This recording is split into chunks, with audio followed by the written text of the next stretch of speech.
নমস্কাৰ প্ৰিয় বন্ধু বান্ধৱীসকল, সংগীতা ইছু কিচেনলৈ আপোনালোক সকলোকে পুনৰবাৰ স্বাগতম জনাইছোঁ। আজি মই কোমলীয়া সজিনাৰে আচাৰ বনাইছিলোঁ। আহকচোন চাওঁ এইখিনি মই কেনেকুৱা বনালোঁ। এয়া মই আজি কোমলীয়া সজিনা, এইবিলাক কোমল আছে, এই সজিনাখিনিৰে মই আচাৰ বনাম বুলি এয়া পানী উতলাই লৈছোঁ। গৰম কৰি ইয়াতে 10 মিনিট সিজাই ল'ম।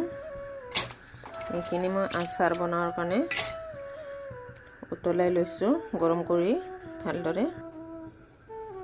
এইবাৰ মই ইয়াতে 1 চামুচ নিমখ দিলোঁ আৰু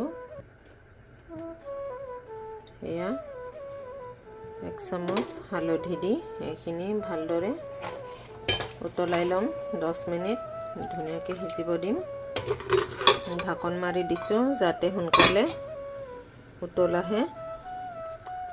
এয়া সজিনাখিনি মই 10 মিনিট সিজাই ল'লোঁ।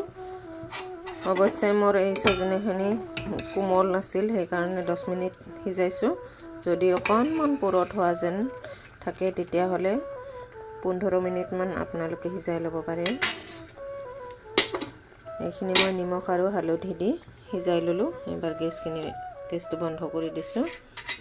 এইবাৰ মই এই সজিনাখিনি মই চালনীত গোটেইখিনি তৰিয়াই, যিহেতু মই আজি ৰাতিয়ে এইখিনি সিজাইছোঁ, গতিকে এক ৰাতি মই এনেকুৱা ফেনৰ তলত ধুনীয়াকৈ থৈ দিম আৰু মই ৰ'দত শুকুৱাই ল'ম। তাৰপিছত আচাৰখিনি বনাম, আপোনালোকে চাই থাকক। এয়া এইখিনি মই এনেকুৱা গোটেইখিনি সজনা চালনীত ঢালি শুকুৱাই ল'ম। এয়া মই সজিনাখিনি যোৱাকালি পানীত বইল কৰি ৰ'দত শুকুৱাই ল'লোঁ। ইয়াতে হালধি আৰু নিমখ অকণমান দিছিলোঁ বইল কৰোঁতে। এইখিনি ৰ'দত শুকুৱাই ল'লোঁ ধুনীয়াকৈ। ইমান বেছি কৰকৰীয়াকৈ শুকাব নালাগে, বেছি শুকালে আচাৰটো খাই ভাল নালাগে। আহকচোন চাওঁ এইখিনিৰ কাৰণে মই কি যোগাৰ লৈছোঁ। এয়া বেহাৰ 4 চামুচেৰে 10 চামুচ লৈছোঁ, এইটো চামুচেৰে। আৰু তেজপাত লৈছোঁ 4 খিলামান সৰু সৰু। আৰু এয়া আজৱাইন 2 চামুচ, এয়া চফ 2 চামুচ, আৰু এয়া মই ঘৰতে পকা জলকীয়া শুকাই গুড়ি কৰি লৈছিলোঁ, এইখিনি 3 চামুচ লৈছোঁ। আৰু মিঠি গুটি আধা চামুচ, আৰু এয়া নিমখ 2 চামুচ, এয়া ধনিয়া 2 চামুচ। এইখিনি মই যোগাৰ কৰি লৈছোঁ। আৰু তেলত এইখিনি তেলত ফোৰণ দিয়াৰ কাৰণে শুকান জলকীয়া 5টামান, আৰু এয়া বগা বেহাৰ 1 চামুচ, আৰু এইটো কালজিৰা আধা চামুচ লৈছোঁ। এইখিনি গৰম তেলত দিম। আৰু এয়া মিঠাতেল আধা লিটাৰ লৈছোঁ। আৰু ইয়াতে মই নৰসিংহ পাত ৰ'দত অকণমান শুকুৱাই লৈছিলোঁ। এইখিনি অকণমান আৰু সেমেকা ভাৱ আছে, সেইকাৰণে মই এই কেৰাহীটোত গৰম কৰি অকণমান ভাজি ল'ম, যাতে ইয়াৰ পৰা পানীখিনি শুকুৱাই যায়। গোটেইখিনি পানী নাই অৱশ্যে, এনে অকণমান সেমেকা ভাৱ হৈ আছে, সেইকাৰণে গৰম কেৰাহীত অকণমান ভাজি লৈছোঁ। এয়া নৰসিংহ পাতখিনি ধুনীয়াকৈ শুকাই গ'ল, একদম মৰমৰীয়া হৈ গৈছে। আচলতে চোকা ৰ'দ হ'লে 1 ৰ'দ দিলে ধুনীয়াকৈ শুকাই যায়। আজি অৱশ্যে ৰ'দটো ভাল নাছিল, সেমেকা বতৰ আছিল, সেইকাৰণে ভালদৰে শুকাই নুঠিলে। সেইকাৰণে মই এই গৰম কেৰাহীত এইখিনি ভালদৰে ভাজি ল'লোঁ। ইয়াতে পানীৰ ভাৱটো অকণমানো নাই। আৰু এইবাৰ মই বাকী মছলাখিনি ইয়াতে গৰম কৰিম। প্ৰথমে মই এয়া মিঠি গুটিকেইটা দি লৈছোঁ। মিঠি গুটিটো যিহেতু টাইট হয়, অকণমান এইটো আগতে দি লৈছোঁ। এইবাৰ মই বাকী মছলা দিম। এয়া চফ গুটিখিনি দিছোঁ,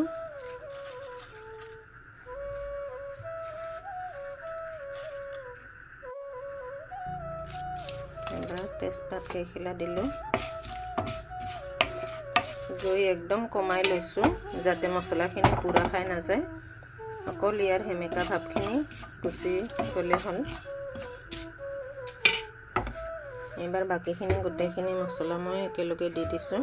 শুকান জলকীয়াৰ গুড়িখিনিও দিছোঁ যাতে মছলাখিনি ধুনীয়াকৈ গোটেইখিনি মিক্স হৈ যায়। নিমখখিনিও দিছোঁ। নিমখতো যেন ইয়াতে পানীৰ যদি অকণমান ভাপ থাকে সেইবিলাক শুকাই যায়। নিমখটো ভালদৰে ভাজি ল'লে এয়া আচাৰবিলাক লং লাষ্টিং হয়। নিমখতো পানী থাকে, গতিকে মই মছলাখিনিৰ লগতে নিমখখিনিও ভাজি লৈছোঁ। লগতে মছলাখিনিও ধুনীয়াকৈ সোনকালে পিচ খাই যায় নিমখ থাকিলে। এয়া মছলাখিনি সম্পূৰ্ণ ভাজা হৈ গ'ল। এবাৰ মই ইয়াতে হালধিখিনিও দি দিছোঁ। ইয়াতে যিহেতু চজিনা 1 কেজি আছে, সেইকাৰণে মই এয়া হালধি 2 চামুচ লৈছোঁ যাতে মছলাখিনিৰ লগত ভালদৰে মিক্স হৈ যায়, সেইটোৰ কাৰণে একেলগে দি দিলোঁ।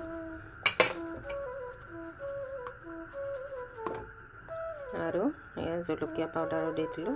জলকীয়া পাউডাৰ 1 চামুচ দিছোঁ। যিহেতু মই শুকান জলকীয়াৰ গুড়িও দিছোঁ, সেইকাৰণে জলকীয়া পাউডাৰটো কমকৈ দিলোঁ। এয়া এইখিনি মই মছলা ৰেডি হৈ গ'ল।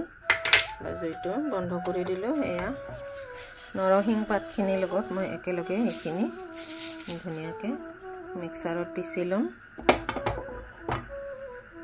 এইখিনি অলপ ঠাণ্ডা হ'ব দিছোঁ। অলপ ঠাণ্ডা হোৱাৰ পিছত সেইখিনি মই পিচি ল'ব লাগিব। এয়া মছলাখিনি মই পিচি ল'লোঁ। বহুত বেছি মিহি কৰা নাই, অকণমান গোটা গোটা আছে, এনেকুৱা পিচি ল'ব লাগে। তেতিয়া আচাৰবিলাক খাই বেছি টেষ্টি লাগে। আৰু এয়া মই কেৰাহীত গৰম কৰি ইয়াতে তেলখিনি গৰম হ'বলৈ দি দিছোঁ। এবাৰ এয়া তেলখিনি ভালদৰে গৰম হৈ গৈছে, অলপ অলপ ধোঁৱা ওলাব ধৰিছে। এইবাৰ মই ইয়াতে এইখিনি আধা চামুচ মই হিং দি দিছোঁ। হিং দিলে খাই খুব ভাল লাগে আচাৰটো। আৰু এয়া ফোৰণৰ কাৰণে জলকীয়া আৰু বেহাৰ, ক'লা জিৰা এইখিনি দি দিলোঁ। চজিনাখিনি দি দিলোঁ। মই গেছটো বন্ধ কৰি দিছোঁ, নহ'লে পুৰা খাই যাব। ইয়াতে যদি অকণমান পানী ভাপটো থাকে বা পানী অকণমান যদি পানীৰ পৰিমাণ থাকে, এইখিনিও ভালদৰে ভাপত উৰি যাব। সেইকাৰণে গৰম তেলতে দি দিছোঁ মই চজিনাখিনি। এইবাৰ মই মছলাখিনি দি দিছোঁ।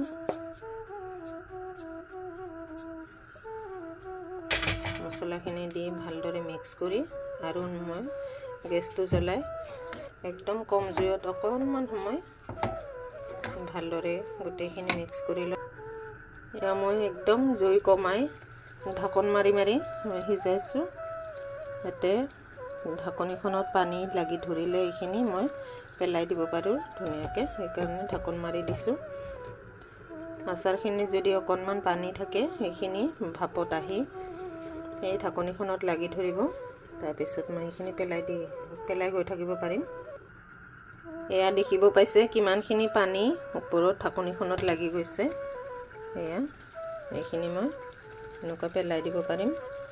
তেতিয়া আচাৰখিনি বহুত দিনলৈকে ভালে থাকে। ইয়াত থকা পানীখিনি ভাপত উৰি আহিছে।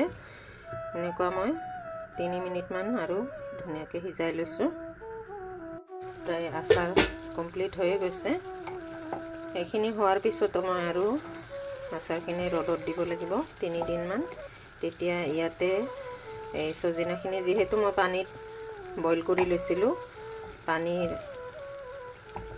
ভাপ থাকিব পাৰে, চজিনাত লাগি থাকিব পাৰে, গতিকে মই এইখিনি হোৱাৰ পিছতো মই ৰ'দত দি থাকিব লাগিব 3 দিনমান। তাৰপিছত এনেও খোৱাৰ উপযোগী হৈছে প্ৰায়, যিহেতু ধুনীয়াকৈ সিজাই লৈছোঁ। ইয়াতে এইবাৰ মই ভিনেগাৰ 2 চামুচ দি দিছোঁ যাতে আচাৰখিনি মই বহুত দিনলৈকে ভালে থাকে। এবাৰ বন্ধ কৰি দিলোঁ গেছটো। মোৰ কমপ্লিট এয়া আচাৰ হৈ গ'ল। জুইটো বন্ধ কৰি দিলোঁ। এই সজিনাৰ তৰকাৰী খালেও যিহেতু বগা বেহাৰ বেছিকৈ দিলে খাই ভাল লাগে, সেইকাৰণে মই এই আচাৰখিনিতো মই 10 চামুচ বগা সৰিয়হ দিছোঁ। তেতিয়া এই আচাৰখিনি খাই খুব ভাল লাগে। আৰু নৰসিংহ পাত দিলে ইয়াৰ গোন্ধটো খুব সোৱাদ লগা আৰু খায়ো ভাল লাগে, সেইকাৰণে নৰসিংহ পাতো দিলোঁ মই। এনেকুৱা আপোনালোকে এবাৰ ট্ৰাই কৰি চাবচোন, কেনেকুৱা লাগে কমেণ্ট কৰি জনাব। মই আগতেও যিহেতু খাইছিলোঁ এনেকুৱা বনাই, খাই খুব ভাল লাগে। এটা বেলেগ ধৰণৰ গোন্ধ ওলায়, ইমান ধুনীয়া এটা গোন্ধ ওলায় আচাৰটো। গোন্ধটো পালে খাওঁ খাওঁ লাগে, দেখাত বহুত ধুনীয়া হয়। আপোনালোকে এনেকুৱা বনাই খাব চেষ্টা কৰিবচোন। মোৰ এই ৰেচিপিটো আজি সজিনাৰ আচাৰখিনি হৈ গ'ল। এইখিনিত আৰু এটা বস্তু মই দিব পাহৰি গ'লোঁ, এইখিনি মই এতিয়া দিছোঁ। এয়া হ'ল বিলাহী ৰ'দত শুকুৱাই মই গুড়ি কৰি থৈ দিছিলোঁ, এয়া 2 চামুচ দি দিলোঁ। এইখিনি লাষ্টত দিলেও হয়, যিহেতু মই বহুত ভালদৰে ৰ'দত শুকুৱাই গুড়া কৰি থৈ দিছিলোঁ। যেতিয়া টেঙা নাথাকে, কেতিয়াবা বিলাহী নাথাকিলে কিবা তৰকাৰী বনালে এইখিনি দিও খাব পাৰি। গতিকে এইখিনি যিহেতু মই বহুত শুকান কৰি থৈ দিছোঁ, এয়া লাষ্টত দি দিলোঁ। যিহেতু আচাৰ টেঙা ভাৱ থাকিলে আচাৰখিনি খাই খুব ভাল লাগে, সেইটোৰ কাৰণে মই এই বিলাহীৰ পাউডাৰখিনি দি দিলোঁ। এইখিনি মই ঘৰতে ৰেডি কৰি থৈ দিছিলোঁ।